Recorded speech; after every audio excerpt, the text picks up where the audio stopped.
So as expected, at least by me, Stranger Things has reached that Game of Thrones level of hype that Netflix always thought it would. And now we are getting not only very long, hour-long episodes, but we are getting movie-length episodes. And I gotta be honest, unlike Game of Thrones, they're actually sticking to this pretty well.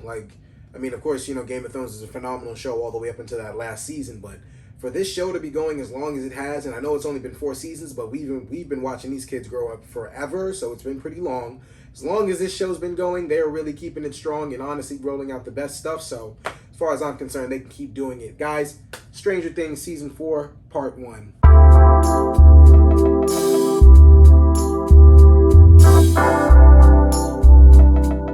Hey guys, it's your guy in the chair here, and this is my review for Stranger Things Season 4, Part 1. Now, I'm just going to be going over, things that I liked about the show, what I didn't like. I'm not really going to be going over, detail by detail, but this will be a spoiler-filled review just because there's no way I can talk about what I just saw without talking about, what I just saw. So there is going to be a spoiler warning in full effect. I'm going to kind of break it down into, groups of categories, things to talk about. I'm going to talk about the old characters first, the new characters, the storyline and the plot, the finale itself, and just give my overall thoughts on the show and just talk about what I liked and what I didn't like I said. So let's keep this simple, guys. Let's go ahead and get it started. So to start with the original cast, look, I just think this entire ensemble is phenomenal together. I think the cast has phenomenal chemistry. Oh, look at me stumbling over my words already. Look, I think they have phenomenal chemistry. I think they work very well together, and it's very fun to see this. It's been very fun to watch this entire cast just grow up in front of our eyes. We gotten to the point where these kids are a little bit older, and we've seen them work in other projects, and at this point, you can definitely see the growth in their acting because the acting has gotten so much better over the years. Now, that's not to say when it started it was that bad, but they were kids, and as we get into more adult themes, it's kind of like the Harry Potter thing. It's good to see the childish themes in the beginning, but at some point they do have to grow up, and we do have to see more adult theme things going on, and they pull those off very well. So it's just very fun to see this cast reunited. We're back in Hawkins having a lot of fun, or the audience is having fun watching. I'm not sure if they're having much fun in the town itself because it's a complete mess. It's a complete clusterfuck. But anyway, it's really fun to watch, and honestly, I just love this cast so much. Look, standouts for me are always going to be Steve, Maya Hawke. It's going to be crazy because I know some cast members' names and then I know their character names. So I'm going to be mixing and matching the entire video. So just be prepared for that. But the standouts for me personally are Steve,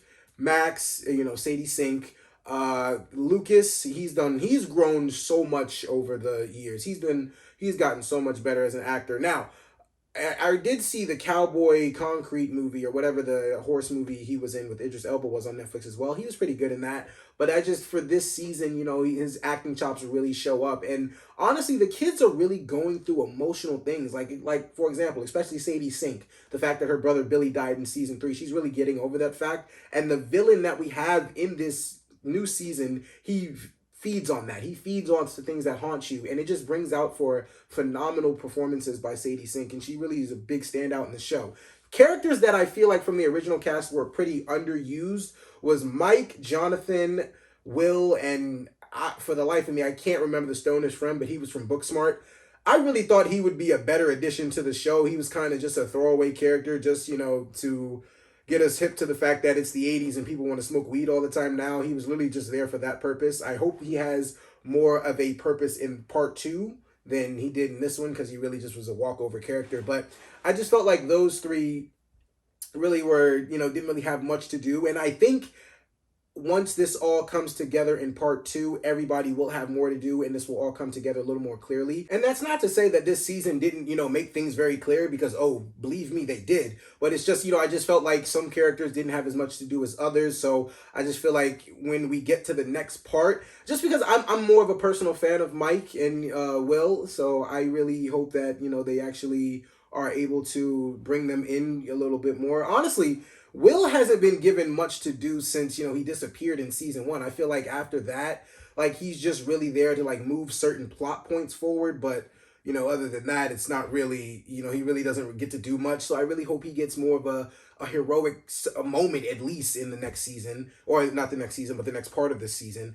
Other than that, Like, the original cast is just a joy to watch, you know? And another thing I love what the Duffer Brothers do for this show, I love how they in each season mix and match each you know, cast member with different groups of people just so we can get different character dynamics and reveal more things about the characters that we didn't know. It gives the show more reasons to grow, and it gives us a reason not to be so bored with these characters, especially with these runtimes. Because when I tell you that I haven't seen a single complaint about these runtimes for the episodes, and there doesn't need to be, because they're perfectly length. I could have watched like the 2-hour episodes at this point. Like, there's only one 2-hour episode, it's the finale, but if these episodes would have been all 2 hours, I could have watched them all and would have been fine with it. Like, it's the quickest binge ever. It's ridiculous. It's great. It's Stranger Things, guys. It's simple as that. Now, as far as the new characters go, I want to talk about Eddie, Enzo, and I'm going to get to that terrible jock in a second. I completely didn't remember his name. I couldn't stand his character at all, but I'll talk about him in a second.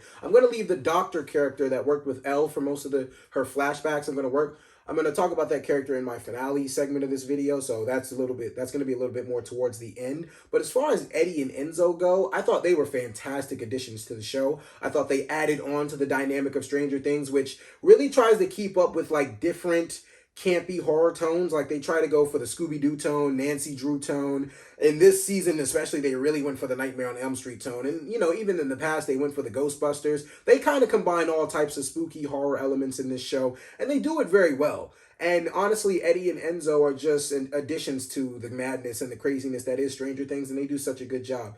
Eddie's character, I'm going to start with him. Eddie's character, I thought, you know, was a great person to lead the Hellfire Club. Eddie, essentially, for me, is definitely a character where, starting with season 1, if the boys were to meet Eddie in season 1, they would have adored him. They would have worshipped the kid. They would have thought he was the best kid in the entire freaking planet. Like that, like, I can see that dynamic of why they love him so much and why they're attached to him. And I can understand, you know, why they, you know, follow him the way they do. As far as Enzo goes, you know, the Russian guard, I thought his character gave a lot more than I thought it would. Essentially, I was really nervous about how they were going to deal with the whole Hopper getting out of a Russian prison thing in the first place, because it's like, he's stuck all the way in Russia after this whole commune thing at the mall, and it's like, who's really going over there to help him, or how is he going to get help? He happened to find a really nice guard, or essentially one that could be bribed for money, but then after being betrayed, he has to, you know, do what he can to brand himself not a traitor anymore. And Enzo was a really great character. I thought both of them were phenomenal. Him and Eddie, I thought they really added a lot to the show. I really thought they,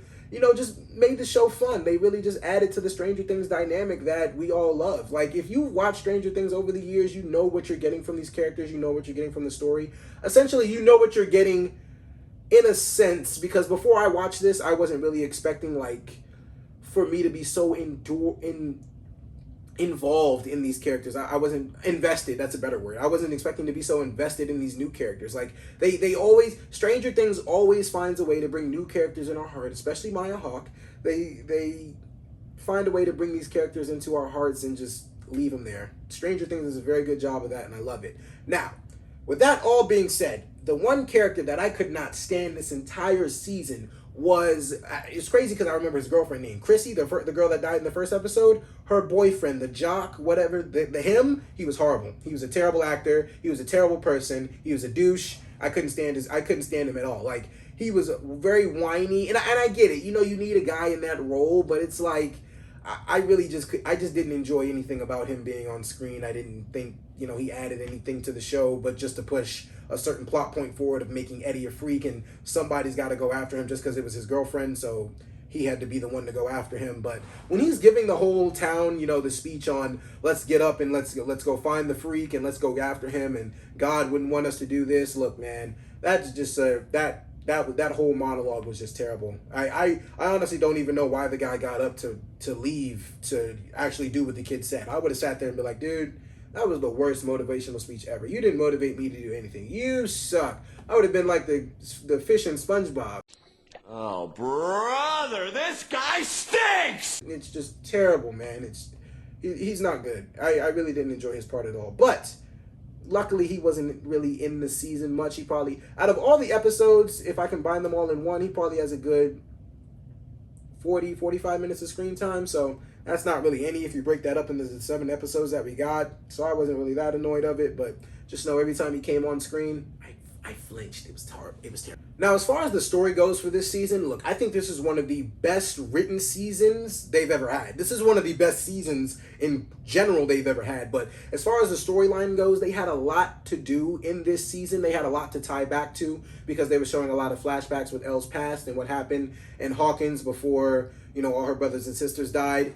And they had a lot, essentially, to keep us caught up on. And they do a great job throughout the entire season of making sure we don't feel that loss. Now, if you haven't seen Stranger Things in a very long time, I would definitely encourage, you know, a recap on some things, because some things are just going to fly over your head. But as far as the story goes in general, it was very well written. It was very well paced.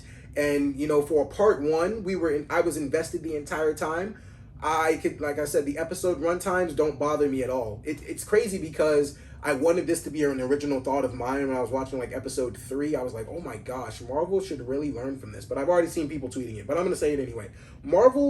Disney Plus, Marvel, they should really look at, you know, what Stranger Things did with this 7 episode season, or part 1 of a season. And they should take notes, because this is what needs to happen. If you're not going to have that many episodes in a season, make the content worth it. Make the content worth 6 episodes. Make it feel lasting. It's crazy that we have to wait till July for this part 2, but part 1 left me with it just left me speechless. I still have to catch my breath from what I watched in that season finale. It was absolutely incredible. But as far as the whole storyline goes, I thought it was absolutely incredible. I thought it was very well written. I thought it was very well panned out.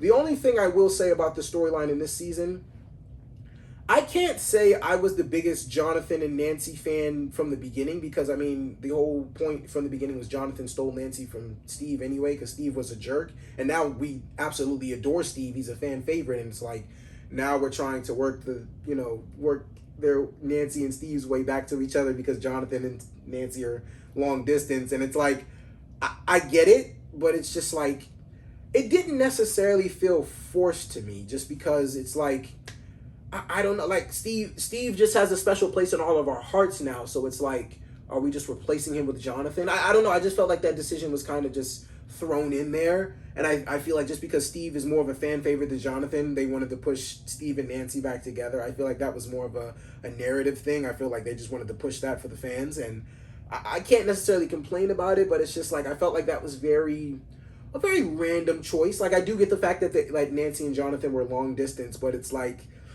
just to throw Steve into the mix now, right after everything they've been through in season 1, it's just like, okay, that's fine. I guess we can go back to that. It's not, you know, a big problem to recycle anything. And the only other issue I kind of had with the season itself, look, the villain Vector is absolutely phenomenal. I'm going to talk about him in the finale, in this next part. But I will say this, I thought the entire time, because Robert Englund was in this, he was going to be the villain, and like I said, I will talk about that in the finale. But the fact that, you know, we had Robert Englund in this show, I guess that made them want to do all types of Nightmare on Elm Street descriptions, remakes, shots, scenes, all that good stuff, because a lot of stuff in this show, in this season particularly, can be compared to Nightmare on Elm Street. I felt like some scenes I was watching with Vector killing people, and that's another thing though. So we'll separate the Vector thing for a second. The kills are amazing. The kills in this season are a big step up. They let you. It's Harry Potter. They let you know that the kid stuff we put away. This is adult themes that we're getting into now, and people are dying in gruesome ways. It's very awesome to watch. Now back to the Vector thing. I just felt like every time they were describing him, they didn't really try to make him anything different than Freddy Krueger. They replaced words that you could use for Freddy Krueger's lore and just put them in Vector's lore. Instead of putting the dream world, they said that he cast a spell on them. They just used little things like that to make them different, but it was really Freddy Krueger the whole time. Anytime the Vector was being explained to somebody else, it sounded just like Freddy Krueger. It was Freddy Krueger. That is essentially just me being a big critic, so I hate that part about myself sometimes, but that didn't take away from my enjoyment from the show at all. And now we're going to get to that finale, that famous finale. So like I said, when it came to this show and they announced that Robert Englund was going to be in it playing a guy called Victor Creel, I automatically went off in my head, that's the villain, that's going to be the guy. But no, in fact, they give us a big twist in the finale. They give us an incredible twist at the end that the doctor in L's flashbacks, who was from the Mortal Instruments movie, I don't know the actors' names. I know he was in the Mortal Instruments movie, but that doctor, in fact, is not only, somebody working in the facility and somebody connected to L's past. That's number one. That's the original, the very first kid to ever come into the Hawkins facility and be tested on by the doctors, and they run these experiments. He was the very first kid. That was an incredible twist to see, and we also find out that L not only didn't have anything to do with, killing her brothers and sisters, like number one was responsible for all that. We also see that L banished him to the upside down. Look at me, I'm about to say the other side. She banished him to the upside down, and that's where he became Vector, the number one. What did Dustin say? The 5-star general for the Mind Flayer. Yeah, so that's where he became that. And I got to be honest, that took me for a loop. I had a feeling the doctor was a part of something, but it's like, you never really want to put your thumb on it until, they give you, those clues. Me personally, I'm not really like a theory guy, so I don't really like to guess and be wrong, because I don't like to be too set on, excuse me, I don't like to be too set on those theories themselves. I really thought that, everything the season was building up to, or essentially the season was, building up for us. I felt like that all came to a very good close, or not a close, but it came to a very good connection in this season finale. The only thing that we really didn't get to see yet is, the army guy coming after Elle herself. We're still waiting on that, and I imagine that's going to happen in the next part. But other than that, this finale really all came together very well. Now, I'll say this. The thing about Hopper being stuck in Russia, I felt like they had a Demigorgon in their possession, in their chambers down and they had to let the prisoners fight them, or fight the Demigorgon just so it could feed. But personally, I really felt like that took away from the main story, or like the main conflict a little bit, just because it's like, other than the fact that Hopper's stuck over there and they have a Demigorgon, none of that really had a tie to anything else going on. Like, we just need Hopper back. So I hope that at some point in part 2, like, all of that just feels whole. Just because, like I said, the thing with Jonathan, Mike, and Will, and then, like I said, Joyce, her friend, they had to go get Hopper. Those characters just really felt like they didn't really have anything to do with the main part of the story itself. So I'm really hoping that part 2 just gives them more to do, especially Hopper, because I feel like Hopper was missed a little bit in this season.